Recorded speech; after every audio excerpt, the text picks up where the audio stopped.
Hi, welcome to TS news. IPL 17th edition రేపు Sunday double header match number 29. 5 times ఛాంపియన్స్గా నిలబడినటువంటి ఐపీఎల్లోనే the most successful ఫ్రాంచైజీలైనటువంటి Mumbai Indians and defending champion Chennai super kings జట్ల మధ్యన రేపు వాంఖెడే స్టేడియంలో ఈవినింగ్ 7:30కి మ్యాచ్ జరగబోతోంది. రెండు టీములు చాలా బలమైనటువంటివి, అద్భుతమైనటువంటి గేమ్ ప్లాన్ వ్యూహాలతోటి బరిలో దిగేటువంటి టీములు. మరొకవైపు చెన్నై ముంబై క్లాష్ అవుతున్నాయి అన్న వెంటనే 2019 ఐపీఎల్ ఫైనల్స్ అందరికీ గుర్తొస్తూ ఉంటుంది. విజయానికి 2 పరుగులు కావాలి. Last ball Shardul Thakur on the strike. Shardul can hit freely, కానీ మలింగా అద్భుతమైనటువంటి యార్కర్ తోటి అతన్ని ఎల్బిడబ్ల్యూగా అవుట్ చేయడంతో 5th టైం ఛాంపియన్గా నిలబడింది ముంబై ఇండియన్స్.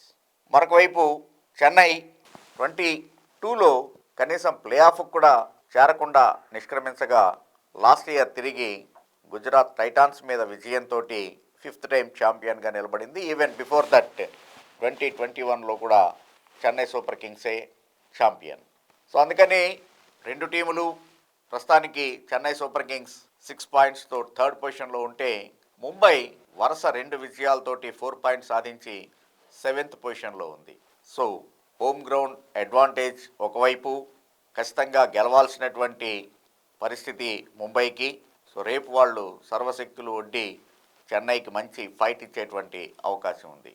మరొకవైపు చెన్నైని గమనిస్తే కనుక డీసీ మీద అనూహ్యమైనటువంటి ఓటమి, ఏకంగా 20 రన్స్ డిఫరెన్స్ తోటి ఓడిపోయారు. కానీ చెన్నై అభిమానులకు మాత్రం ఆనందాన్నిచ్చినటువంటి విషయం ఆ మ్యాచ్లో మిస్టర్ కూల్ ధోని 16 బాల్స్లోనే 37 రన్స్ చేయటం అనేటువంటిది. ముందుగా ముంబైని గమనించినట్లయితే Rohit Sharma and Ishan Kishan are in super form, కావాల్సినటువంటి ప్లాట్ఫామ్ వేస్తూ ఉన్నారు. పర్టికులర్గా లాస్ట్ మ్యాచ్ ఇషాన్ కిషన్ అయితే కనుక చాలా అద్భుతమైనటువంటి batting, half century. Even Rohit Sharma కూడా 24 balls 38 రన్స్. తర్వాత సూర్యకుమార్ యాదవ్ ఏకంగా 19 balsలోనే హాఫ్ సెంచరీ సాధించాడు. కెప్టెన్ హార్దిక్ పాండ్యా కూడా ఏకంగా 3 సిక్సర్స్ సాధించి 9 balsలోనే 21 runs. Even of course Tilak Varma కూడా మంచి బ్యాటింగ్ ప్రాక్టీస్ అయిందనుకోవచ్చు, 10 balls 16 రన్స్. సో అందుకని వాళ్ళకి బ్యాటింగ్లో ఎటువంటి ఇబ్బంది లేదు. ఆల్మోస్ట్ టాప్ 6 అందరూ కూడా మంచి ఫామ్లో ఉన్నారు. మరొకవైపు అటు చెన్నైని కనుక గమనించినట్లయితే సచిన్ రవీంద్ర మొదటి 2 మ్యాచ్లు అదరగొట్టాడు. ఆ తర్వాత ఆ రకమైనటువంటి జోర్ని చూపించలేకపోతున్నాడు. పర్టికులర్గా ఢిల్లీతో జరిగినటువంటి మ్యాచ్లో అయితే ఏకంగా 12 balls ఫేస్ చేసి 2 runs మాత్రమే చేయటం వాళ్ళని ఇబ్బంది పెడుతూ ఉంది.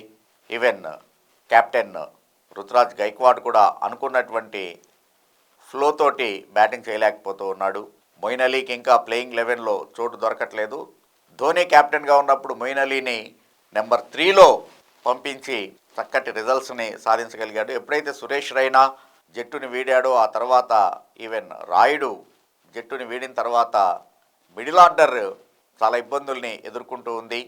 కాకపోతే Shivam Dube is in good form, impact ప్లేయర్గా వచ్చి చక్కగా ఆడుతూ ఉన్నాడు.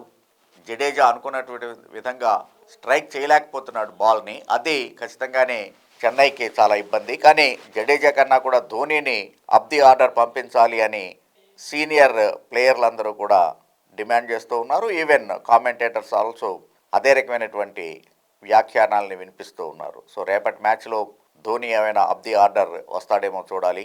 మరొకవైపు ముంబైకి బౌలింగ్ యూనిట్ మొత్తము కూడా బుమ్రా మీదే డిపెండ్ అవుతోంది. కాకపోతే కొయిజీ రూపంలో వాళ్ళకి మంచి ఫారెన్ బౌలర్ దొరకటం plus point.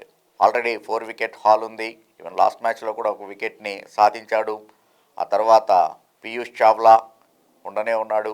Even Hardik Pandya can roll his arm. So అందుకని అటు ముంబై ఎప్పుడైతే టాప్ ఆర్డర్ బ్యాటింగ్ గాడిలో పడిందో, బౌలర్లు కూడా కలిసికట్టుగా రాణిస్తూ ఉన్నారో, సహజంగానే Mumbai are in pretty good position and 3rd victory కోసం వాళ్ళు వెయిట్ చేస్తూ ఉన్నారు. మరొక చెన్నై కూడా బౌలింగ్ యూనిట్ బాగానే ఉంది. పతిరాణా వికెట్లని తీస్తూ ఉన్నాడు. ఈవెన్ దేశ్ పాండే పవర్ ప్లేలోనే బ్రేక్ త్రూని ఇవ్వగలుగుతున్నాడు. కాకపోతే కొద్దిగా ఎక్స్పెన్సివ్గా ఉంటున్నాడు. Otherwise he is among the wickets.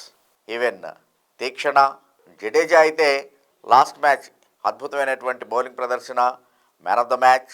Power play అయిపోయిన వెంటనే 7th ఓవర్లోనే అతన్ని రుతురాజ్ గైక్వాడ్ బౌలింగ్కి దింపి చక్కటి ఫలితాన్ని రాబట్టగలిగాడు.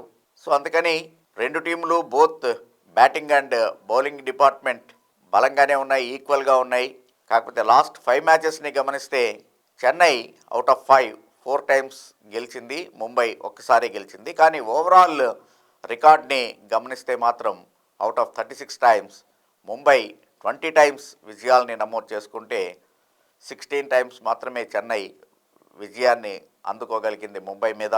So home ground advantage and ఈ statistical records plus Suryakumar inclusion in to the team and ఫామ్లోకి రావటం. ఫస్ట్ మ్యాచ్ డక్అవుట్ అయినా కూడా ఆ తర్వాత చక్కటి ఫామ్ని అందుకోవటం. బుమ్రా ఎలాగూ లాస్ట్ మ్యాచ్ ఏకంగా 5 వికెట్ హాల్. సో అందుకని వీటన్నిటినీ కన్సిడరేషన్లోకి తీసుకున్నప్పుడు కొద్దిగా ముంబైకే ఎడ్జ్ ఉంది రేపటి మ్యాచ్లో అని చెప్పేసి అని చెప్పుకోవచ్చు. Thank you. Thanks for watching TS news.